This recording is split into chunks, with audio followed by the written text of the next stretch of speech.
আপনি রেল বানিয়েছেন বা ট্রেন বানিয়েছেন, ট্রেন যদি স্বাধীনতার জন্য বলে যে আমি আজকে থেকে নদীতে চলার স্বাধীনতা চাই, আচ্ছা আপনি বলেন পৃথিবীর কোন যুক্তিতে কোন মানুষ, বিবেক দূরে থাক, শুধু জ্ঞান, বিবেক বাদ নেই, আমার বিবেকের প্রয়োজন নাই, শুধু জ্ঞানের দৃষ্টিতে যদি আপনি পর্যালোচনা করেন ট্রেনকে যে স্ট্রাকচারে বানানো হয়েছে সেই স্ট্রাকচারাল ট্রেনকে যদি বলি যে আমি তাকে এখন নদীতে চালাতে চাই, বাস যদি বলে যে না আমি আজকে থেকে স্বাধীনতার অংশ হিসাবে আকাশে উঠতে চাই, এটা কি পৃথিবীর ইতিহাসে এখন পর্যন্ত বাস্তবসম্মত উপায় হবে?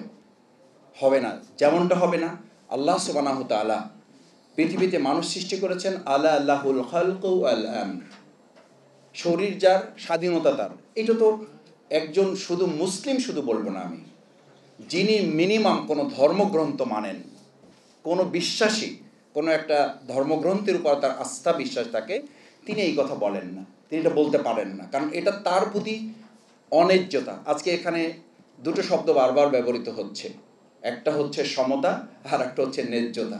আমরা আসলে কোনটা চাই? ইসলাম আমাদের কোনটার কথা বলেছে? মানবিকতা কোনটার কথা বলেছে? এই জায়গাটা আমাদের ধারণ করতে হলে আমি চারটি জিনিসকে ছোট করে বলে শেষ করে দেবো। একটা হচ্ছে পুরো রিপোর্টটা আমাদেরকে আগামী দিনে পারিবারিক জীবন না, আমাদের আগামী দিনে একটা বৃদ্ধাশ্রমের জীবনের দিকে ধাবিত করবে এই রিপোর্ট। আমি এখনই দুই একটা জায়গায় কথা বলে খোঁজ নিয়ে দেখেছি যে বৃদ্ধাশ্রমে কোনো সিট খালি নেই। আপনারা জানেন কি না? নিশ্চয়ই জানার কথা আপনাদের। আমি পত্রিকার কয়েকদিন একটা রিপোর্ট দেখেছি, বৃদ্ধাশ্রমে কোনো সিট খালি নেই, 6 মাস আগে বুকিং দিতে হয়। এই রিপোর্টের ধারে কাছেও যদি আমরা যাই, চিন্তাও যদি করি, তাহলে বৃদ্ধাশ্রমকে রীতিমতো একটা পেশাদার ব্যবসায় পরিণত করতে হবে। ঘরে ঘরে না, মানে আমাদের লেনে লেনে বৃদ্ধাশ্রম তৈরি করতে হবে। দ্বিতীয় হচ্ছে এই রিপোর্টের মাধ্যমে মূলত একটা পাশবিক সমাজ বিনির্মাণ করা হবে। কারণ আমাদের দুটো ধারা আছে, মানুষের মধ্যে দুটো থিম দিয়ে দিয়েছেন আল্লাহ তাআলা, একটা হচ্ছে মোরালিটি, একটা হচ্ছে এনিমলিটি। আমাদের এখানে পুরো রিপোর্টটাকে আসলে দুই একটি, ওই যে বললাম কিছু আলো তো আছেই, ওই আলোটা তো অন্ধকারের জন্য, অন্ধকারকে চিহ্নিত করার জন্য। সেই জায়গায় মূলত একটা পাশবিক সমাজ বিনির্মাণের বন্যতা, যেখানে একেবারে মানুষের মতো করে বাঁচার কোনো অধিকার নেই। পাশবিক সমাজ বিনির্মাণের যে কাঠামোটা নির্মাণ করা হয় সেই কাঠামোটাকে ধারণ করে এখানে কিছু চিন্তা পরিকল্পনা তুলে দেওয়া হয়েছে। এরপরে আমি যেটা আপনাদের সামনে বিশেষভাবে উল্লেখ করতে চাই যে আল্লাহ সুবহানাহু ওয়া তাআলা তো একটা নীতিমালা দিয়েছেন। আমি অনেক সময় বলতাম যে আমাদেরকে যখন বলা হয় যে পুরুষ এবং আমাদের বোনদের, ভাই এবং বোনদের মধ্যে আমাদের সম্মানিত বোনদের স্ট্যাটাসের জায়গাটা কোথায়? জায়গাটা তো হচ্ছে এই যে আল্লাহ তাআলা পুরুষদেরকে তো বোনদের দায়িত্ব নেওয়ার জন্য বলেছেন, আর রিজালু কাওয়ামুন আলান নিসা, পরিবারের প্রেসিডেন্সি তো তাকে দেওয়া হয়েছে, গার্ডিয়ানশিপটা তো তাকে দেওয়া হয়েছে, তার ভরণ পোষণের দায়িত্ব দেওয়া হয়েছে না, শুধু তার জবাবদিহিতার আওতায় তাকে রাখা হয়েছে।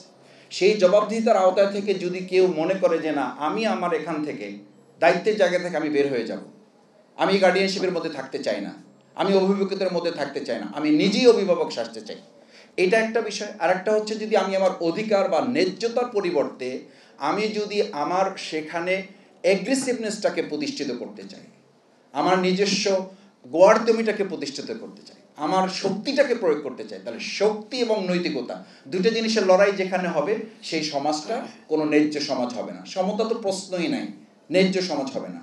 শেষ আমি যে কথাটা বলতে চাই, এই কমিশনকে নিয়ে ইতিমধ্যে শুধুমাত্র আমাদের বিভিন্ন সংস্থা সংগঠন না, আমাদের বোনদের বিভিন্ন প্রতিষ্ঠান এটার বিরুদ্ধে বা এটার ব্যাপারে যত যৌক্তিকতা তুলে ধরেছে। আমি তো এখন পর্যন্ত সরকারের অন্তর্বর্তীকালীন এই যে নারী সংস্কার কমিশন অথবা এটি প্রধান উপদেষ্টা মহোদয়ের কাছে দেওয়া হয়েছে, এখন পর্যন্ত এটি নিয়ে কোনো বক্তব্য তাদের থেকে আসে নাই। এটা অত্যন্ত দুর্ভাগ্যজনক। আমি আশা করব যে আজকের এই রাউন্ড টেবিলের বক্তব্য আমাদের একাডেমিশিয়ান যারা আছেন, এখানে যারা কথা বলেছেন, পয়েন্ট ধরে ধরে যে যুক্তিগুলো দিয়েছেন, এইগুলোকে সামনে রেখে সরকার অবশ্যই আজকের এবং বিগত দিনের যত আলোচনা হয়েছে এই নারী সংস্কার কমিশনকে কোনো পুনর্গঠন, সংযোজন, বিয়োজন নয়, বরং এটাকে পূর্ণাঙ্গভাবে বাতিল করে নতুনভাবে ইসলামিক স্কলার এবং সাথে প্রগতিশীল কেউ কেউ বলছেন, আমি বলি ইসলাম নিজেই প্রগতিশীল, ইসলাম দুর্গতিশীল না।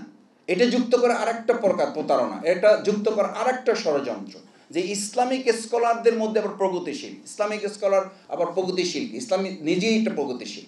সেই জায়গায় আমি বলবো ইসলাম এবং এই বিষয়ে যারা পারদর্শী এক্সপার্ট যারা তাদেরকে সম্পৃক্ত করে অন্য ধর্মেও যারা সহনশীল, অন্য ধর্মের প্রতি যারা নিজেরা এটার প্রতি আত্মমর্যাদা এবং সম্মান নিয়ে যারা চিন্তা দৃষ্টিভঙ্গি নিয়ে জীবন পরিচালনা করতে অঙ্গীকারাবদ্ধ, সেরকম মানুষদেরকে, ভাইদেরকে, বোনদেরকে যুক্ত করে নতুন কমিশন গঠন করাই হবে আজকের রাউন্ড টেবিলের আহ্বান। সেই প্রত্যাশা ব্যক্ত করে আমার কথা শেষ করছি। সবাইকে ধন্যবাদ।